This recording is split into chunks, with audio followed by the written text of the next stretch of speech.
Growing up, my whole identity was defined by the fact that I was really good at history. I was one of the geeky kids at school. When I arrived at Oxford, I felt like I'd made it in life. Here I was surrounded by all these people equally geeky as me, who all loved learning as much as I did. I felt like I had breezed through my time at Oxford as I had at school, but that optimism was very quickly crushed when I received my first essay feedback, and with it I felt like my whole identity was threatened.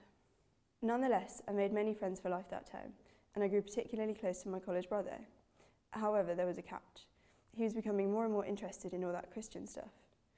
I'd never been to church before, but I was certain that all Christians were weird and unfriendly. But to spend more time with him, I went to a couple of the CU meals in our college during that Michaelmas term, and I was baffled. Here were the most welcoming group of people I had ever met in my life. In my second term, one of my tutors told me that in order to study medieval history, we had to have a really good knowledge of the Bible and the Christian church. I decided that I would try to read some of the Bible and that I would go to church, as I decided that this would be the easiest way to find out a bit more.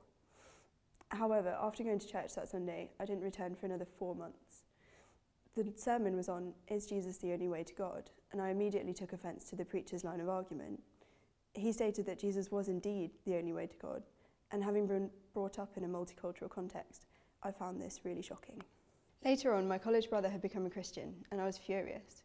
I decided to go back to church and began to go to some of the events put on by the Christian Union to discover exactly what he was hearing and to try and prove him wrong. However, rather than challenging his beliefs, I found that my own beliefs were being challenged. In particular, I was shocked by the remarkable evidence for the resurrection and the historicity of the Bible. This shook me, as I thought historically none of it was viable. I discovered that if Jesus really did rise from the dead, then his claims to be God suddenly held a lot more weight. As a historian, I was determined to follow the evidence where it led, and so I prayed my first prayer. God, if you're real, and I don't know if you are, please help me to come to know you. I became convinced that God answered that prayer, but then came the first real test, my prelims. Now that I was no longer the best historian, I felt like a bit of a failure. I didn't really know who I was anymore, but I'd heard that Jesus could help me with that too. I just had to ask. To this day, I've never felt so consistently calm in a set of exams as I did that year, because I knew that God had it all under control. It was unbelievable to know that the God who created the whole universe cared about me.